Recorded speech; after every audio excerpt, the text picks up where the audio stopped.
And here we are again, guys. Another week, actually, another 2 weeks. This is the Unapologetic Podcast with your boy Seuss, Jamie, and the Bambino, the 28-year-old virgin. Um, I know that it took a while to post the 28-year-old virgin on YouTube, but I'm glad that so many of you checked it out. It's actually pretty cool. I know that it's kind of tough to kind of go into different apps and download apps to listen to stuff, but I know YouTube's pretty easily available. So I appreciate everybody that checked it out and everybody that subscribed and everybody that followed and stuff like that. Thank y'all very much. Like I said in my post on Instagram and Facebook, it means more than you know. Yeah, it's really cool seeing all those views on Yeah, the YouTube and video. it made Robert famous. I mean, people loved that post, that picture. And I also wanted to mention too, that picture that's up there, that like the thumbnail and stuff. That shit took me like a day and a half because I Yeah, I have was no there. fucking idea how to use Photoshop. So yeah, it took a lot of time. So I take a lot of pride in that Yeah, no, picture. it was pretty cool scrolling through like YouTube, and then like one of the recommended videos was that because I'm subscribed to it, And it's your face. and I saw my face, and I was like, oh, wow, that's pretty cool. um, but anyway, guys, like I always like to mention, this is the Unapologetic Podcast, episode 3. Here we are, still going at it. Uh, three best friends just sitting down, chit chatting, just kind of talking about what's on our mind, whether it was in the past or in the moment type of thing. Uh, what I wanted to make this episode about is just kind of something that's kind of been weighing on me. Not weighing on me like recently, but something that's always kind of frustrated me. The moment that I became Kind of in the back of your head. yeah, something that just stays there, man. It lives there, and it's been there since the moment since I was 20 years old, and that was the age I was when I had my first child. And so, I mean, if you know me, then you know now that obviously I am not in the relationship that I was in with my previous, I don't even know how to say, previous partner. The mother of my kids, Yeah, the mother of my that's a good one. my two children from the past relationship. We aren't together and haven't been for a while. And since the split up so long ago, it was probably like 8 years ago. There's just always been this thing where I don't think I'm a bad person. I think that I like to treat people the way I'd like to be treated. And I don't know why James is looking at me. And what's something that just always kind of got to me was how, in the event of a split up, there's, oh shit. Yeah, You, I know. you see that? That's why I was looking at you. What? In the There's event, like 7 so far. what was it? Like 7 of them. Oh, was it? Yeah. Yeah. Yeah. 8. I don't even, I can't, I don't even hear myself, man. Because I'm just trying to explain myself. But it's been, It's hard because like that does go with what you're saying. yeah, it's tough, No, I just threw that one in there. Okay. But there's this thing where because I'm not with my children, they lived in a whole another state. I'm originally from Texas, and during a split up, there's always this I guess norm where the fathers are basically kind of just put as like unfit immediately to not, and it might not even necessarily be unfit, but they're just not given any type of favor when it comes to the decision making on who the kids are going to be with. I understand that every child needs their mother. I'm not going to argue that. But in a lot of cases that I've seen that are not, personal to me, just other people, there's a lot of dads out there. A lot, man, a lot. There's so many out there who deserve to have their children, who deserve to be in primary custody because of how the mothers are and how irresponsible they are and how a lot of women are collecting checks not for the kids. They're collecting those checks and they're living off that shit. And it pisses me off. Not, like I said, not for me, not necessarily for me. I have my own situation with my ex, and at the beginning it sucked. It sucked a whole lot, man. And I'm not gonna lie, there was a lot of times where I wasn't perfect. It took me a long time to mature, to really be the father that I wanted to be, and I still think that I haven't even reached that yet. I feel like I still have work to do, personally. But not there's not a second where, or a moment where I'm not thinking about them, and where I don't, where I just don't love them, or I don't cherish them, with every ounce of my heart and stuff like that. But it sucks because I know, and right now I'm in a whole lot better position than I was in like earlier on. But I know that there's men like me, my age or younger or older, who are out there who love their kids, great fathers, great people. They were in a terrible relationship. The girl, the woman, I'm not being specific, I'm just speaking in general. I don't know how to say it lightly. Terrible human beings who did get their kids, who are using them as leverage, using them as a type of income because of child support, and just knowing, I know exactly how the father feels. And that's just something that I feel like is a misconception, is thinking that, and this might not be like universal, but thinking that fathers are unfit Yeah, like to automatically just because they're raise the dad, their kids. they don't even get like a chance. So. Right. Just right out the gate. Yeah. Right out the gate, it's kind of just, okay, One-sided. they're going with her and you're gonna pay child support. And another thing too. Okay, this is one thing too that bugs the shit out of me. This is another thing that bugs the shit out of me, and I don't care. I don't give a fuck about whoever's opinion about this. It is really fucking difficult to, and this is just my situation. It is really difficult to have pay child support, right? Pay child support, and it's not a small amount, pay child support, have an entirely separate family, and try to support that family and a son that I share with my current partner, while paying child support and trying to support them. It's tough. Yeah. It's rough. And I've tried to kind of make a deal and kind of try to, like, not necessarily like make my child support lower, but see what I can do to make something happen, something work, something a little easier, something where I am not getting fucked, Yeah. all the time. But it's tough, man. It's just something that I've been, and I feel like I can't even put it into words exactly how I feel, because it's something that I felt from the jump, from the moment I became a father. It's something that I can't take 10 years worth of, almost 10 years, and put it all into, what we're doing now. Yeah. There's no way. There's no way. And it might sound all fucked up, It might sound fucked up. Somebody might think that I sound like a fucking idiot right now. I don't fucking care. Everybody has their own experiences. Whoever thinks that I'm not making any sense or has different opinions, you're totally entitled to your own opinion. But everybody's experiences and situations are so different. You can't just assume that.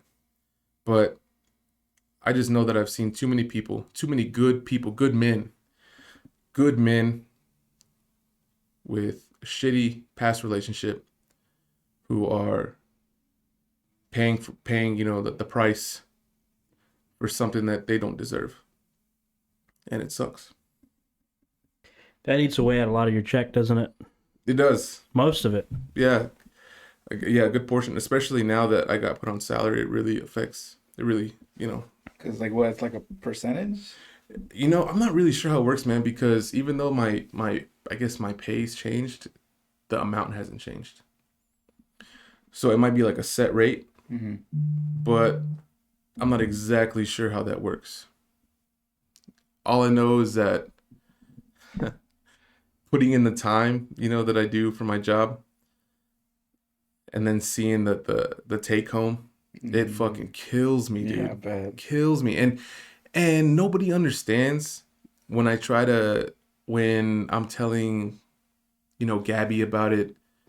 I'm like, man, I'm like, I worked shit before I was put on salary. I was like, I worked almost, 62 hours this week.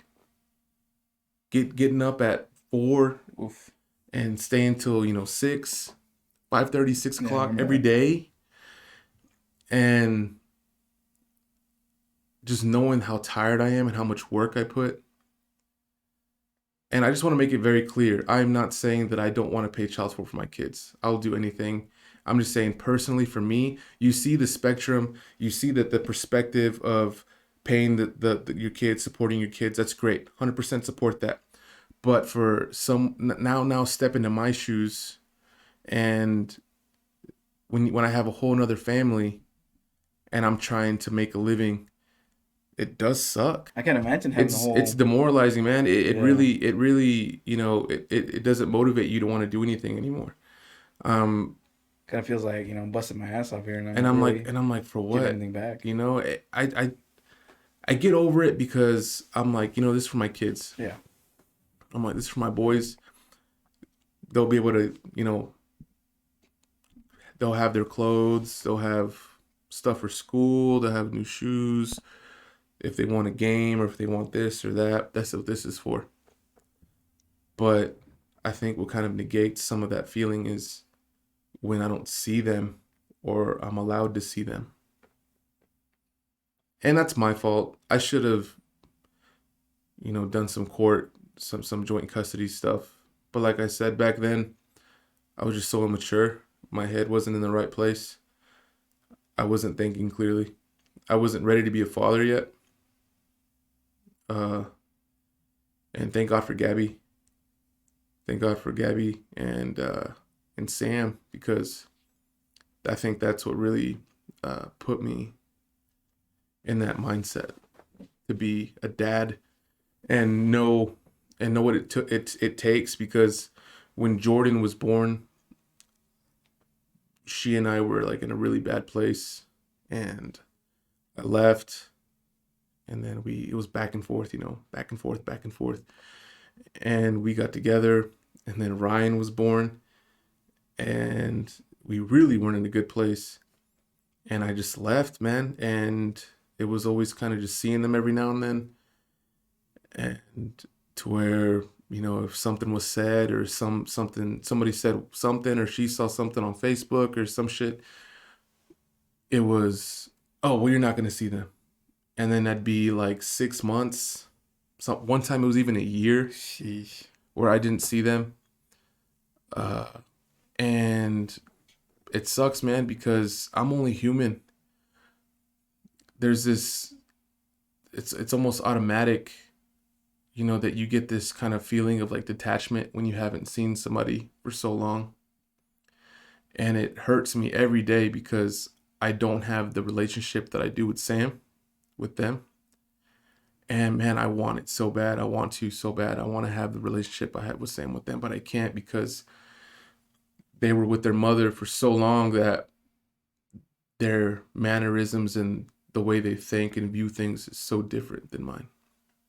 And they're their own people. I don't try to mold them when they come here. I don't try to change who they are because they are who they are. Yeah. But I definitely try to instill as many values that I carry into them and just try to help them build from where they are now, and just try to real hard to just build relationships. But like I said, I still have a long way to go because it's been tough. There's things that I've just been slacking on because of that whole gap. But that's one thing that really, affected me. And I think the only thing I can do is kind of just keep working at it. Just keep doing what I can to be the father that I want to be and the father that I am to Sam, and mirror that with them. And just, pray every day that they accept it, and that I always tell myself, as they get older, they'll understand more, and I'll be able to have those talks with them, and I'll be able to explain things, and I'll be able to answer questions that I know they'll have. Yeah. But man, until then, it's just from 20 to now, it's been it's been rough, man. It's been really rough. And I know some people understand what I'm talking about and some don't. But I mean, shit, that's why I'm talking about it. That's it's a lot. It is. And this is and I totally wasn't expecting to go. I mean, I wanted to talk about, you know, misconceptions and stuff that, people don't really understand, or they just have the wrong idea about, or just not even the wrong idea, just an idea that isn't necessarily, somebody's truth. But I just I can't help it.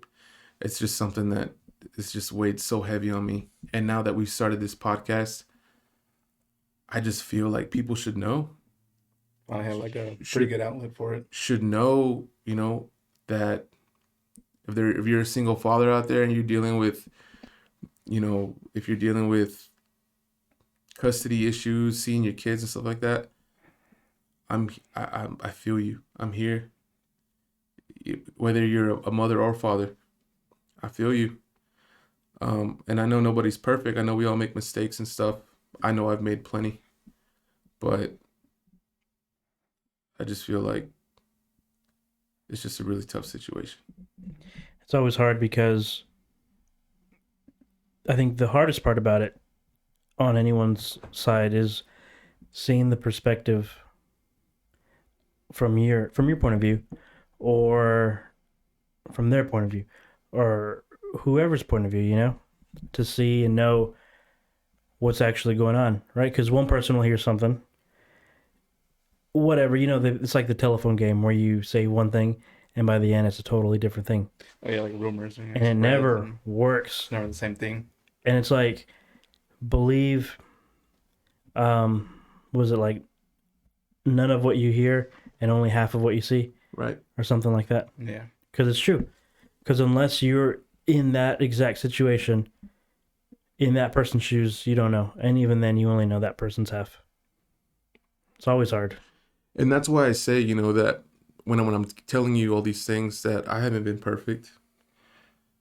If anything, I'll take more than half of the credit for everything that's happened this far.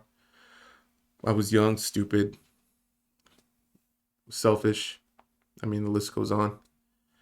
I've just always been really, there's not really a better word for it. I've just always been scared to open up and talk about this, because I know that nowadays, people receive so much backlash for a lot less. So I guess I've just always kind of been worried about, people's opinions, and being told. I've been told enough that I'm such a terrible father, and it's like, fuck, the last thing I need to do is hear it from people I don't know. Yeah. So I've just always been so reluctant to talk about it. But like I said, I feel like I'd be doing a disservice if I didn't share my experience and my story and how I still feel today. So I always I really want this podcast to be fucking like upbeat, and I want us to fuck around, but you can call it whatever it is, me being in my feelings or whatever. I don't give a fuck. I just sometimes we gotta talk about serious things. It's something that's just always been heavy in my heart and in my mind for the past 8 years. So let me ask you this: what are your plans going forward with the situation at hand with you and your ex and the kids? What do you want, or how do you want to go about it? The biggest thing, man, my biggest wish.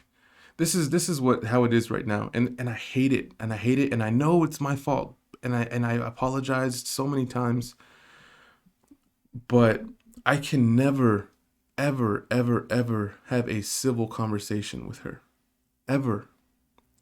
If I message her, or if I'm talking to her, it's very short, very dismissive, or I'll say something that just isn't even close to being offensive or mean, and I just get so much backlash and shit talk and called this, called that, and all I want, man, all my dream and my wish is to just have a great relationship with their mother. I want her to be able to call me if she needs something or if she just needs to talk. I want to be that person, and there's no intimacy in it, but we share children, So I'm always gonna love her, always, always, no matter how bad it was. She birthed my kids, and so she's gonna always be a part of my life. But that's my biggest that's the biggest thing right for me at this point in my life right now is I just want to have an amazing relationship with her because I want her and I to work together so that our kids grow up to be great human beings. Yeah, That's all I want. That's all you want from your kids, But what sucks is that because of how I was in my past, there's somebody who knows me from the past or knows the story, knows everything that happened. Everything I just said is just bullshit, to them, to whoever the fuck thinks they know me. One step at a time. You're going in the right direction. Yeah, that's all that matters. This past year, I will say that I'm so blessed for the job that I have. Right now, it's been over a year. It's been over a year. It's been about a year and a half almost being at this job, and I'm so thankful. But that's all I wanted to. That's what I was talking about was, basically just trying to. I'm just trying to have a good relationship. Just trying to be a good father, the best father that I can be. Just trying to. I don't know. I don't want to make it seem like I'm trying to kind of make up for my mistakes. Like, oh man, I fucked up, so I'm gonna do everything I can to be like, overcompensate. Yeah. To be the best father I can be now. I'm just kind of. I don't know. I'm just kind of trying to be like you, Robert. Me? Just so carefree, just rolling with the punches. Just kind of just taking it as it comes. Taking it as it comes. Like you're going to, Robert, after this episode. God. Like you like that's something that I've picked up off of you. What is the saying? Tell me what the saying is. Or what's your motto? Take it as it comes. If I can't, I was like, now you put me on the spot, so it's like just went out of my head. Hold on. You know it. It's super simple. It's like basic ass words. English, Robert. English. It's You went to English, school. Robert. It's English. It goes like if I can fix it, I don't worry about it. If I can't fix it, I don't worry about it. Yeah. So like if it ain't broke, don't fix it. Well, no. It's like if there's a No, problem. the opposite. Hold on, let me kind of explain on it. It's like if there's a problem and I can fix it, I don't worry about it. If there's a problem and I can't fix it, what's the point of worrying about it? Right, because it's out of your hands. So you don't worry about it either way. Yeah. But what the hell? What if you can't fix it? Then fix it. It's kind of Yeah, like if I can fix it, I can fix it. So I don't worry about it. If I can't. So you don't. Okay, but if you can fix it, you do fix it or you don't. I fix it. Oh, okay. But he doesn't trip about it because he knows he I can. don't trip about it. Because I know I can fix it. But if he can't fix it, he doesn't trip about it because it's out of his hands. Yeah. No point in stressing about something you can't.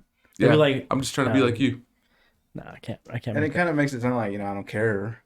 But it's, the complete opposite. I get it. I get why you do it. You can't dwell on things. Yeah, I try really not to. Whether it's good or bad. I mean, if it's good, great. But,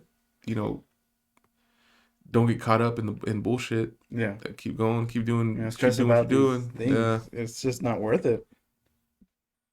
For an example, like if something like at work, like I mislabeled something and sent it out to a warehouse, I messed up.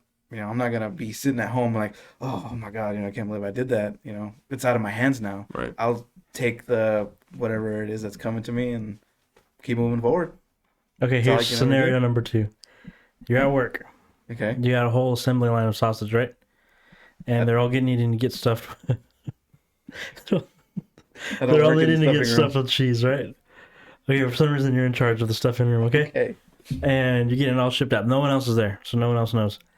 And it's a weird scenario. So you're here, and you're a very specific scenario. It's all getting stuffed with cheese, right? For some reason, you don't push the cheese button. You push the razor blade button. What?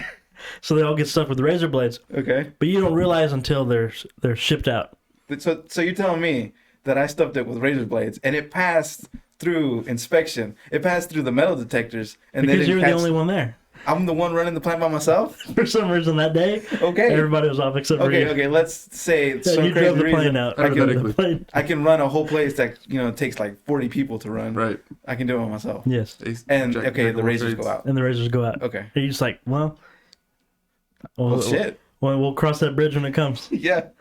Okay. Basically. Good Like, to know. people will die.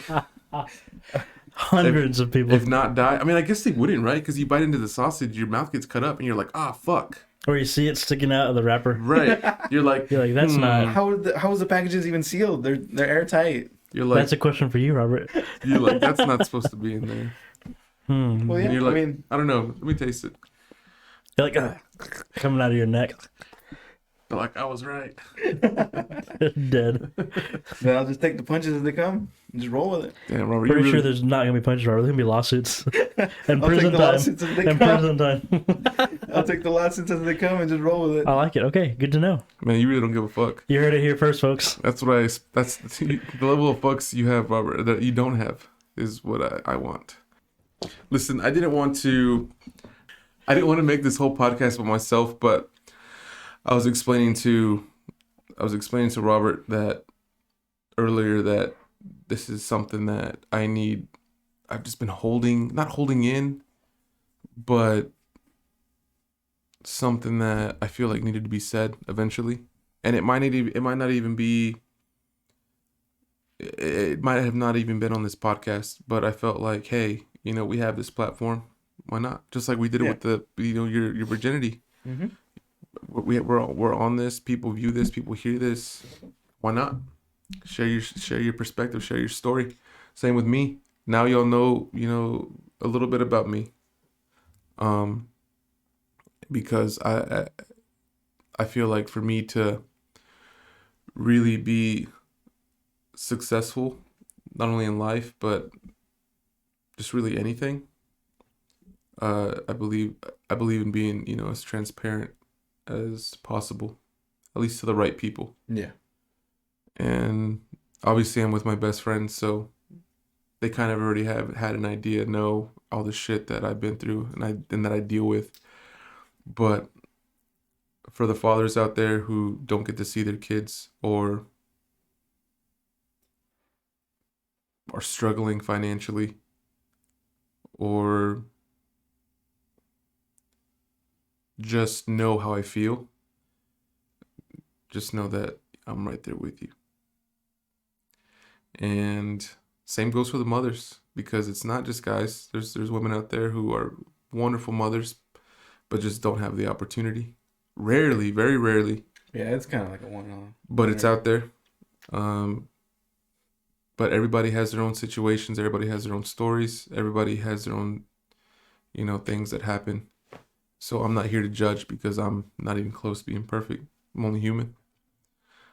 But for anybody out there struggling, going through any type of shit like that, like what I'm going through, I'm here for you. And if I don't care if you need to message me, talk. I'll talk. We'll talk about however long you want, just to kind of help each other out. That goes with everybody in the community. Like, talk amongst. Fuck me. Fucking get it out. Speak Talk amongst each other as well. Mm-hmm. Right. Absolutely. I feel like stuff like this isn't something that should be left in the dark at all. Yeah. But Yeah. like I said, I really didn't want to make this whole podcast about me, but it was something that I feel needed to be said. We are at the end of this episode. My name is Jesus. I go by Jesse. More commonly and more recently at work, Chewy, for some fucking reason. Occasionally, El Caballo Negro. El Caballo Negro. Yes, that's a story for another podcast, Yes. another episode. But again, my name is Jesus. I'm here with my best friends, Robert and James. And thank you for listening to episode number 3 of the Unapologetic Podcast. Thank y'all. See you later, fuckers.